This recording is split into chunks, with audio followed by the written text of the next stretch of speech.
Hi, it's me again with Corel Tips and Tricks. Neat little trick. Normally, I would fill these in with a smart fill tool, and when you do that, you have to have the right amount of rings because you're going to fill in every other one. And I've got the Alt button because I'm going to show you a pretty good little trick with the Alt button. So I'm going to make an ellipse. I'm going to Control D and make a duplicate, and then I'm just going to bring it in a little bit, holding down the Shift key, and then I'm going to Control D, Control D. Doesn't matter how many rings you make. Now we're going to Control D and make a duplicate, start moving it and hold those down like that. Now we still have to delete some of the lines, and that's where the Alt key comes in, because the Alt key will save you a lot of time when you're deleting. If you don't use the Alt key, you've got to go through here and meticulously delete the lines. If you use the Alt key, I'm going to press the Alt key, it'll actually kind of draw and you just take your mouse. And what I'm doing, instead of doing every other line, I'm doing every line.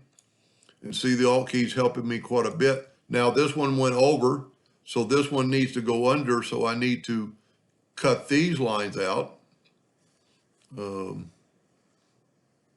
need to cut these lines out going this way. So virtual segment delete key, Alt key, and if you'll just move your mouse along with that contour of that curve, it's pretty easy. And if you make a mistake, you can always go backwards. Now, what I normally would do,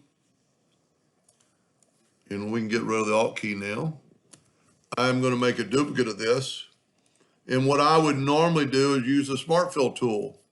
And I would fill in every other ring, but if you didn't make enough rings to make a good copy, and I just happened to, so it looks like it's going over and under and through.